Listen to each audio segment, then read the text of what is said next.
Bonjour et bienvenue dans ce deuxième épisode consacré à l'apprentissage de l'assembleur Z80 sur Amstrad CPC. Pour rappel, le but de ces vidéos, c'est de vous donner les bases pour pouvoir développer des petits jeux en mode caractère sur cette machine. Dans cette deuxième vidéo, nous allons aborder l'affichage de deux caractères. Dans un premier temps, nous allons voir comment afficher un caractère, puis dans un second temps, nous verrons comment afficher une chaîne de caractères. Cette seconde partie permettra entre autres d'aborder différentes notions comme les étiquettes, les boucles et les sous-programmes. On va commencer par faire un petit retour sur le basique. Pour afficher un caractère en basique, il suffit d'utiliser la commande print. Et derrière, on peut par exemple mettre un caractère. Et voilà. Comment on fait l'équivalent sur l'assembleur? On va repartir sur notre programme précédent où on changeait le mode d'affichage et puis on va poursuivre pour afficher un caractère. En assembleur, pour afficher un caractère, on va utiliser un vecteur. Le vecteur s'appelle EBB5A. Si on va voir son descriptif, le vecteur BB5A affiche un caractère ASCII à la position courante du curseur texte. C'est en somme l'équivalent de print, mais pour un seul caractère. Pour le reste des explications, ça on va y revenir après.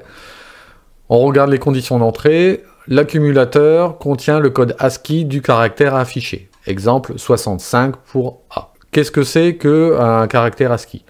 Il faut savoir que les ordinateurs sont fournis de base avec une grille de caractères déjà préprogrammée. Pour afficher un caractère, on va avoir besoin de connaître leur code. Alors on peut utiliser, comme indiqué ici, on peut afficher par exemple une lettre entre guillemets, mais on peut utiliser le caractère ASCII qui est indiqué, donc là, entre autres 65 pour le code A.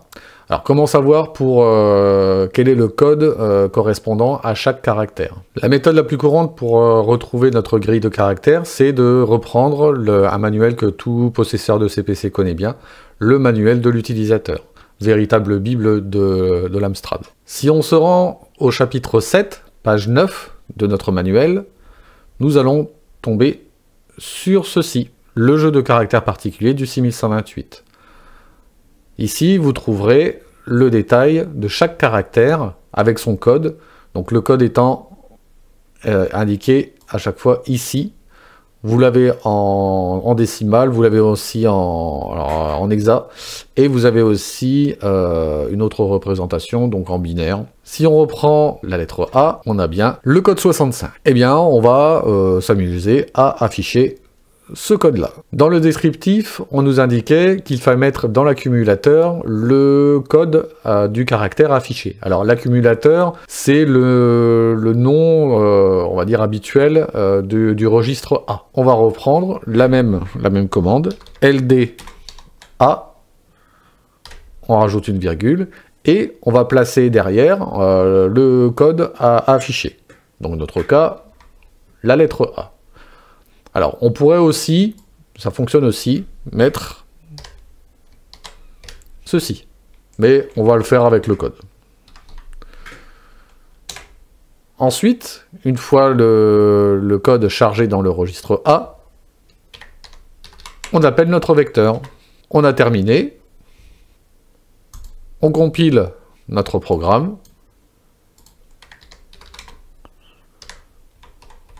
On fait notre call. Et on peut voir effectivement que j'ai bien ma lettre A qui s'affiche. Faisons un essai avec une autre lettre.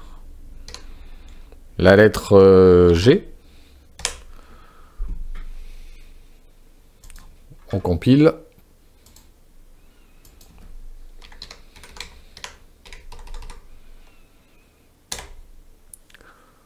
Là, j'ai fait exprès de mettre la lettre entre guillemets pour bien vous montrer que ça fonctionne aussi en mettant directement la lettre dans le registre. Maintenant, on va passer aux choses sérieuses, l'affichage de chaîne de caractères. Alors, il faut savoir qu'il n'y a pas de vecteur qui permette d'afficher directement toute une chaîne de caractères. Il va falloir, pour cela, utiliser le vecteur EBB5A que nous venons de voir et l'appeler autant de fois que nécessaire pour afficher une phrase, un message, tout ce que l'on veut. Comment faire pour afficher à partir de ce vecteur une chaîne? Eh bien, on va utiliser les notions de boucle pour réaliser cette opération. Premièrement, nous allons créer notre message. Alors pour cela, nous allons définir ce que l'on appelle une étiquette. Alors qu'est-ce qu'une étiquette? Une étiquette, c'est comme une balise qui va nous servir à pointer en mémoire un endroit bien précis où l'on va venir stocker des informations. Les informations peuvent être de diverses natures. Dans notre cas, ça va être justement le message que l'on souhaite afficher. Donc dans notre programme, on va appeler ça message. Ensuite, nous définissons notre message. Pour cela, nous utilisons une commande qui s'appelle db, qui signifie data byte. Vu que c'est une chaîne de caractères, nous plaçons entre guillemets ce que l'on souhaite indiquer. On va mettre bonjour. Et on peut même derrière enchaîner plusieurs séquences, plusieurs chaînes de caractères. Alors ça va être très important dans notre cas puisque nous allons ajouter un caractère supplémentaire qui va nous servir après lorsque l'on va faire notre boucle. Précision importante, pour tout ce qui est définition de données et de type data, ces données doivent être définies après le dernier ret de votre programme. Voici un schéma qui va montrer comment est stocké en mémoire la chaîne de caractères que nous venons de créer. Ici, nous trouvons notre étiquette message qui pointe vers l'adresse Emile10, qui est le début de notre message. Chaque caractère va occuper un emplacement. Chaque emplacement étant désigné par une adresse. Chaque caractère va être stocké à la suite. Nous retrouvons même à la fin notre caractère 0 qui va nous indiquer la fin de notre chaîne. Maintenant, comment afficher notre chaîne de caractères à l'écran? Pour cela, comme je vous disais auparavant, nous allons utiliser la notion de boucle qui va nous permettre d'afficher à la suite nos caractères. Qu'est-ce qu'une boucle? Une boucle sert à répéter autant de fois que nécessaire des instructions dans le but de réaliser une opération.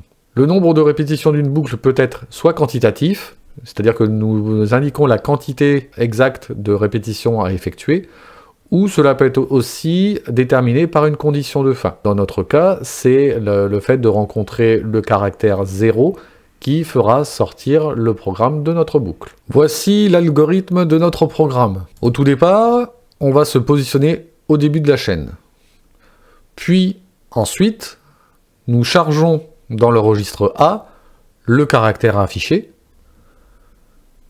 Nous testons si le caractère est un 0. Et dans ce cas-là, nous avons deux possibilités. Si c'est un 0, on sort de notre boucle. Si ça n'est pas le cas, dans ce cas, on affiche le caractère à l'aide de notre vecteur. Puis, on avance d'une case au niveau de notre chaîne de caractères pour afficher le caractère suivant. Et on repart à nouveau dans le registre A. On recharge le caractère affiché, ainsi de suite, tant qu'on n'a pas rencontré le 0. Nous allons traduire maintenant notre algorithme en langage assembleur. Alors, attention, je préfère avertir, les notions qui vont être abordées là vont être très importantes. Je vais prendre un petit peu plus de temps pour expliquer chaque point du programme, puisque là, nous allons voir plusieurs nouveautés. Premièrement, nous nous plaçons au début de notre chaîne de caractères. Pour cela, nous allons utiliser la commande LD, et nous allons ensuite utiliser un registre, le registre HL. Alors pour rappel, le registre HL, c'est un registre 16 bits. Pourquoi 16 bits? Eh bien, comme nous allons charger dedans un emplacement de la mémoire du CPC, la mémoire du CPC étant composée de plusieurs milliers d'emplacements, il faut utiliser une adresse sur 16 bits pour pouvoir stocker l'adresse que l'on souhaite. Pour cela, il nous faut un registre 16 bits. Et habituellement, dans les programmes, vous verrez bien souvent, c'est le HL ou DE aussi que l'on peut utiliser. Et derrière, on va se placer à l'endroit où nous avons stocké notre chaîne de caractères. Ça tombe bien, nous l'avons défini auparavant via une étiquette, l'étiquette message. Cette commande va donc placer dans le registre HL l'adresse où est stockée notre chaîne de caractères. Maintenant, nous allons commencer à rentrer les instructions nécessaires pour effectuer notre boucle. Premièrement, il faut lui donner un nom à notre boucle.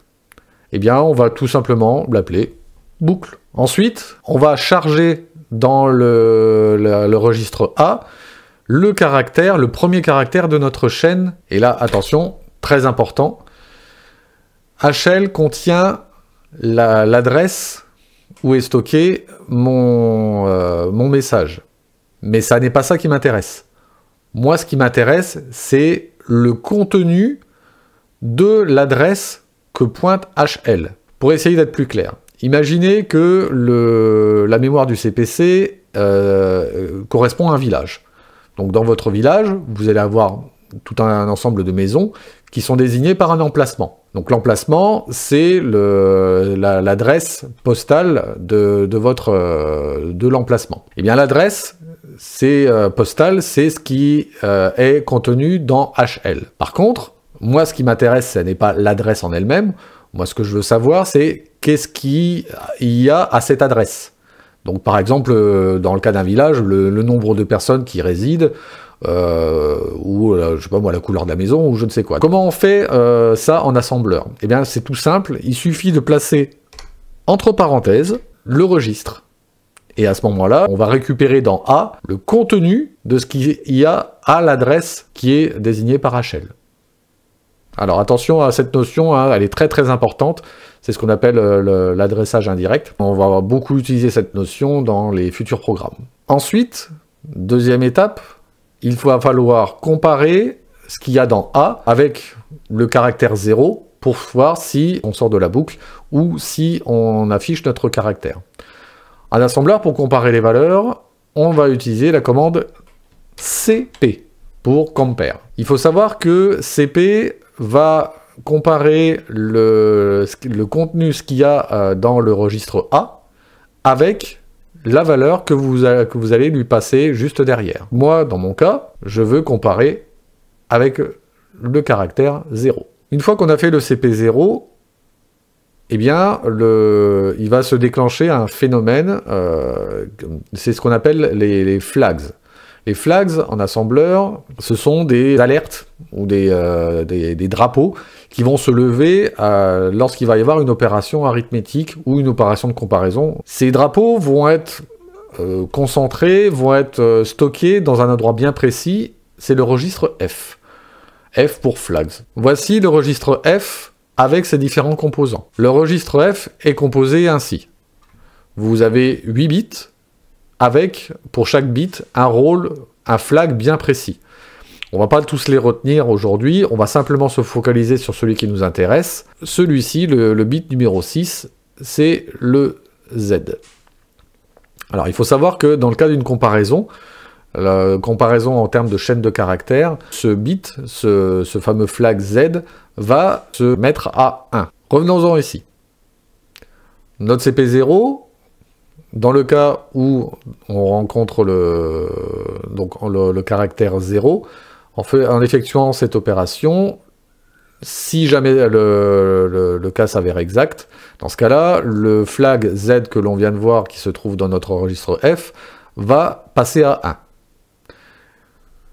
Eh bien, c'est cela qu'on va tester pour savoir si l'on doit sortir de notre boucle.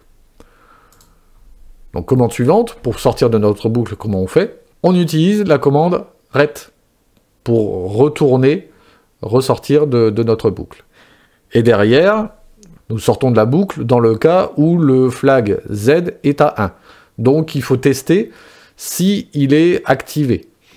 Alors, en simplifiant, on peut simplifier, heureusement avec l'assembleur, il suffit simplement d'indiquer ici, comme quoi le Z, pour tester si le Z est à 1. Maintenant, ce qu'on va faire, c'est que dans le cas où le CP0 ne renvoie pas comme quoi on a rencontré le caractère 0, eh bien on va continuer, on va dérouler notre programme. On appelle notre vecteur EBB5A. Maintenant, il faut avancer d'une case pour atteindre le caractère suivant. Pour cela, on va utiliser une nouvelle commande qui s'appelle inc. Inc qui veut dire incrémente. Ça permet d'augmenter de 1 le registre que l'on va indiquer ensuite. Nous, le registre que l'on utilise pour pointer au niveau de notre chaîne de caractères, c'est HL. Une fois qu'on s'est positionné sur notre prochain caractère, maintenant, nous allons recommencer notre boucle. Pour cela, nous allons utiliser une commande qui s'appelle JP. JP signifie jump, et cela permet de sauter à un autre endroit de notre programme. Derrière JP, on va indiquer l'endroit où l'on souhaite retourner. Ici, on retourne à boucle. Prenez votre temps pour bien assimiler le programme et les explications. C'est vrai que nous venons de voir pas mal de nouvelles commandes. Maintenant, nous avons terminé notre programme. Nous allons le tester. On le compile déjà. Pas d'erreur indiquée. Parfait.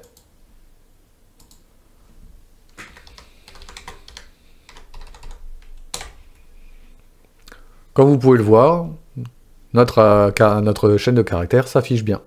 Maintenant, nous allons voir une dernière modification. Au cas où on ait besoin d'appeler plusieurs fois l'affichage de chaîne de caractères, eh bien plutôt que de recopier, recopier plusieurs fois les instructions, on va, pour cela, on va créer ce qu'on appelle un sous-programme qu'on pourra appeler lorsqu'on le désire. Dans notre cas, je vais prendre la boucle, je vais me placer après le dernier ret, et je vais créer une nouvelle étiquette que je vais appeler par exemple affiche. C'est ça qui va me permettre de créer un sous-programme. Et ici, je place mon code. Attention, chaque sous-programme doit obligatoirement se terminer avec la commande arrête qui permet de retourner à l'endroit où on a appelé le sous-programme. Je reviens auparavant, ici. Une fois que j'ai chargé dans HL l'adresse de mon message, je vais appeler mon sous-programme affiche, et pour appeler mon sous-programme, j'utilise la commande call, comme pour mes vecteurs. J'ai terminé, voyons cela. Ici, on peut s'apercevoir que mon message s'affiche toujours bien. Essayons d'aller un peu plus loin. Je vais maintenant définir un deuxième message que je veux aussi afficher à la suite de l'autre. Je crée un message 2. Ça va.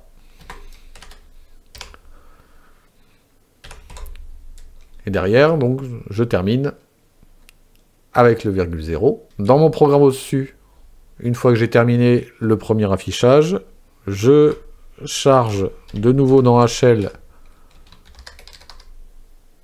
l'adresse où j'ai stocké donc le message 2. Et derrière, j'appelle de nouveau mon sous-programme affiche. Voyons ce que ça donne.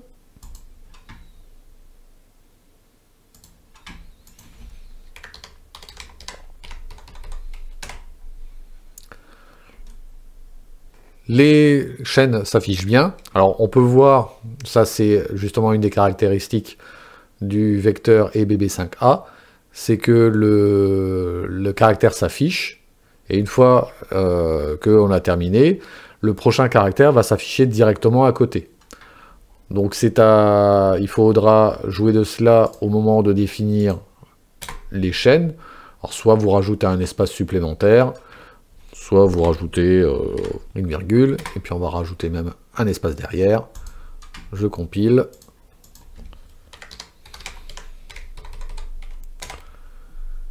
Comme vous pouvez le voir, maintenant ça fonctionne. Voilà donc comment faire un sous-programme d'affichage pour une chaîne de caractères. Pour finir, nous allons voir deux exemples supplémentaires pour ce qui concerne les boucles.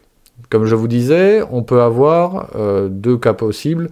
Soit on répète un certain nombre de fois notre boucle jusqu'à un nombre donné, soit jusqu'à ce qu'une condition soit respectée. Là, nous allons voir comment répéter un certain nombre de fois des instructions. Avant cela, je vais quand même vous montrer la base d'une boucle. Je crée une boucle dans laquelle je dis que je charge la lettre A dans mon registre A. J'appelle mon vecteur, et enfin je termine en faisant un jump, un JP, où je retourne vers boucle. Nous allons donc voir là la notion de boucle infinie. Je compile.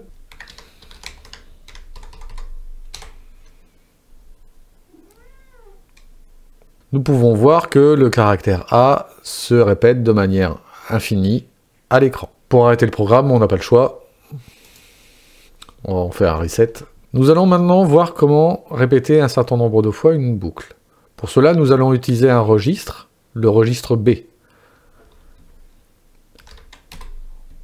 Premièrement, on va charger dans B le nombre de fois que l'on souhaite répéter notre boucle. Ensuite, on crée notre boucle, dans laquelle on lui dit de charger notre lettre A dans le registre A, puis on appelle notre vecteur pour l'affichage, et maintenant, on va voir une nouvelle instruction très utile, c'est la commande DJNZ. DJNZ va permettre de réaliser 3 opérations en une seule commande. La première chose, c'est qu'elle va diminuer le registre B d'une unité. Ensuite, cela va tester si notre registre B est arrivé à 0, et si ça n'est pas le cas, il va sauter à l'étiquette que l'on va lui indiquer derrière. Testons maintenant notre programme.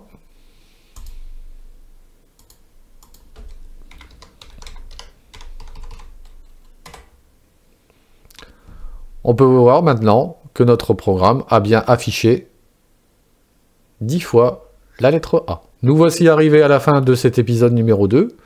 Nous avons vu plusieurs nouvelles notions, la notion de boucle, la notion d'étiquette, la notion de sous-programme, mais ces notions sont extrêmement importantes pour la suite de nos opérations.